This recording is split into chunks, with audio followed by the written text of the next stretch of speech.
It started innocently enough. I was at Ryan's place, lounging on his worn-out couch, a half-empty can of soda in my hand, as he, Matt, and Julie tossed around ideas for what we could do that night. Halloween was around the corner, and the chilly October air seemed to amplify the excitement in our voices. Ryan had his laptop open, scrolling through a list of haunted attractions nearby. Then he said it.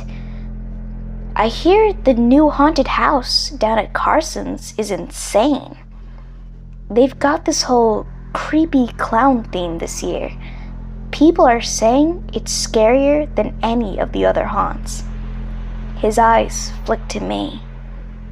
I froze.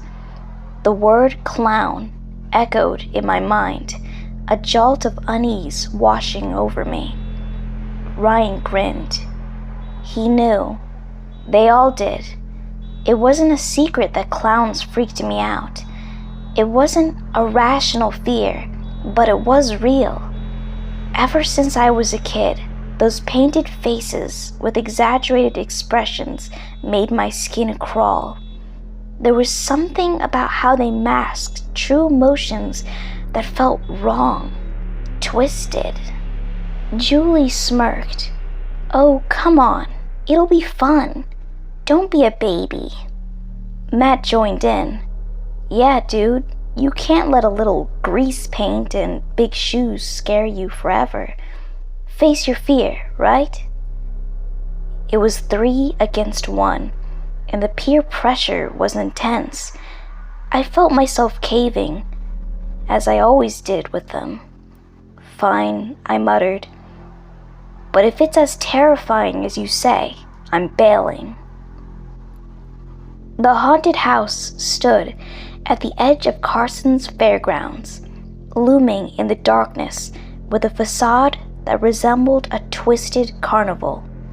Strings of dim lights flickered across the entrance, casting distorted shadows across the clown-themed decorations.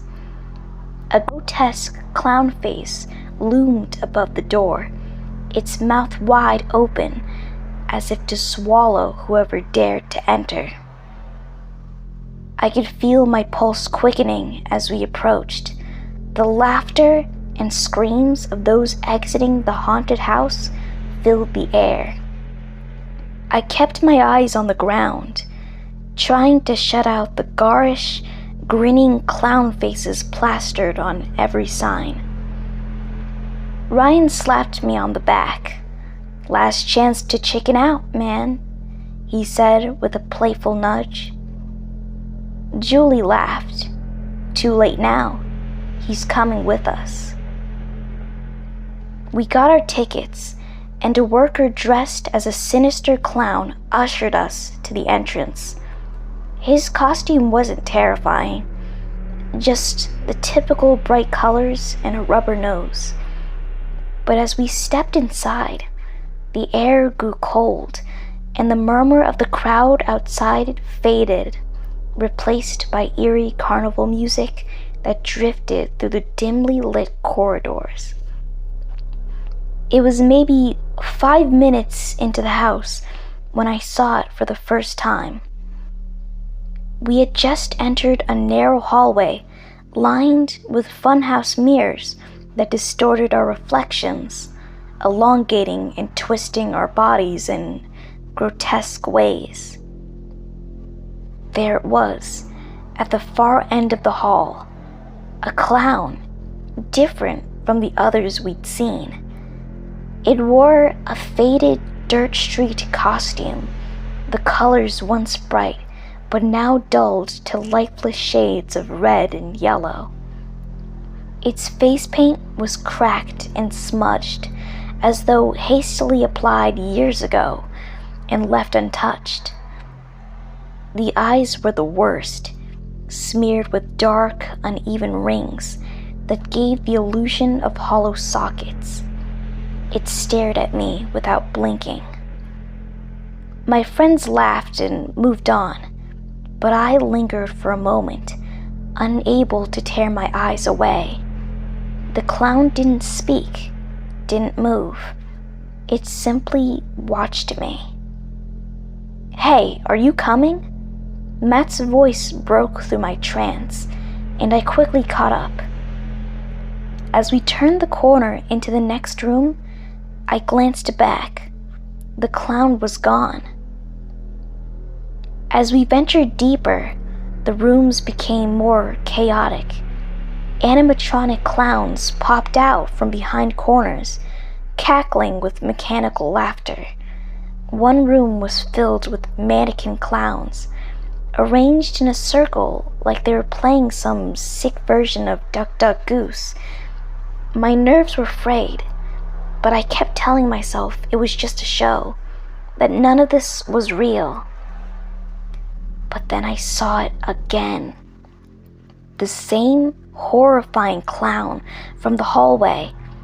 This time, it was much closer, standing just a few feet away, peering out from behind a curtain.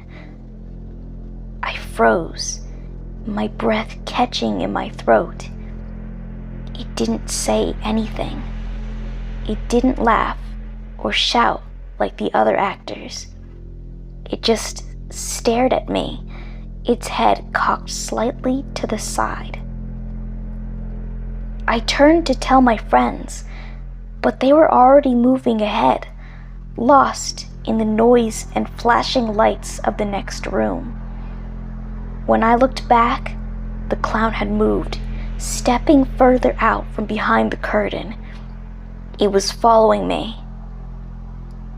I picked up my pace, my heart pounding. We moved through a maze of corridors, each one filled with crazy decorations and eerie music. The other clowns were a blur, their painted faces and flashing lights barely registering.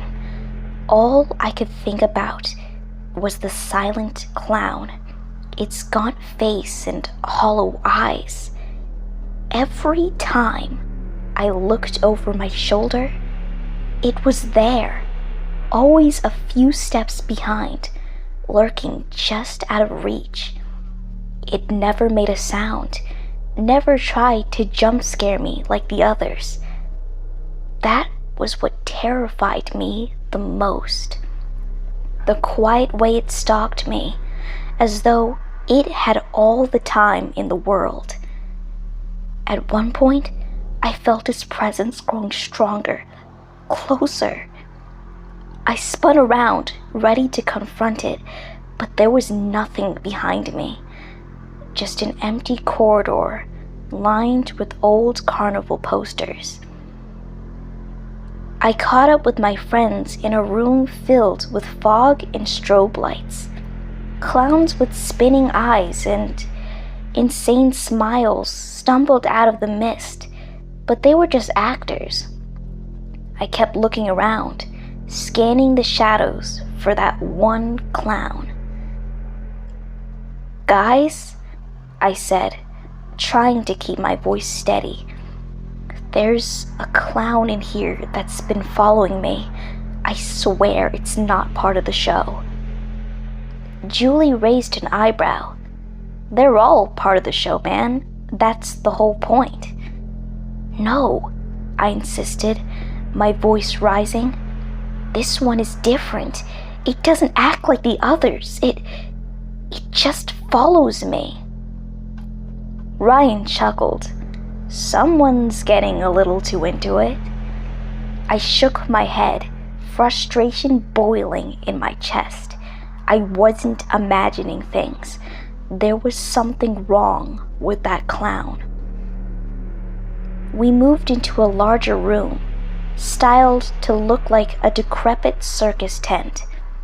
The air was thick with the scent of damp fabric and cheap fog machines.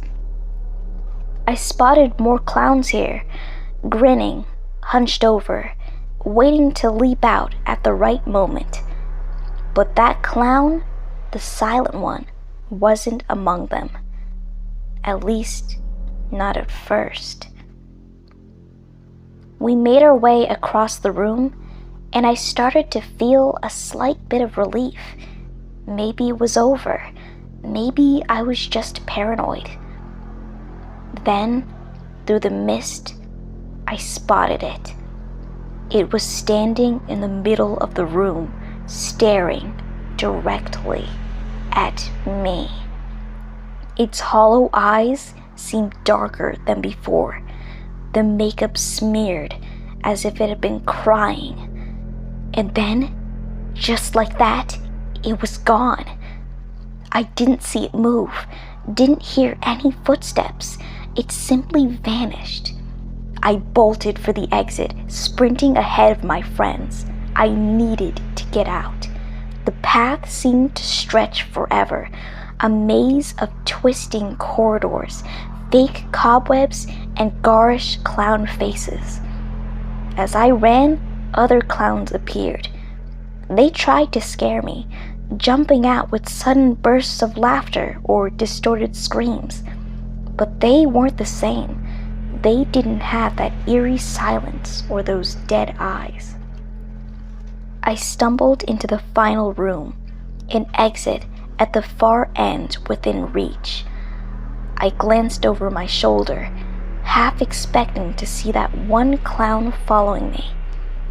But there were only the other clowns, milling about. I burst through the exit, gasping for air. Outside, I was shaking. The cool night air did nothing to soothe my nerves as I found my friends, who had come out behind me, laughing and joking about the experience. "You guys didn't see it?" I demanded. "The clown that kept following me." Julie gave me a concerned look. "What clown?" "The one with the cracked face paint and hollow eyes." I was almost yelling. It wasn't like the others. Matt frowned, glancing at Ryan. "Dude, there's no clown like that in the house. We've been to this one a few times before." Ryan nodded. "Yeah, the clowns are all actors from the local theater group. They didn't use any that look like what you're describing." My blood ran cold. I felt an icy grip tightening around my chest as the words sank in. If that clown wasn't part of the attraction, then who or what had I seen? Hope you enjoyed that story, and I'll see you in the next one. See you on the flip side.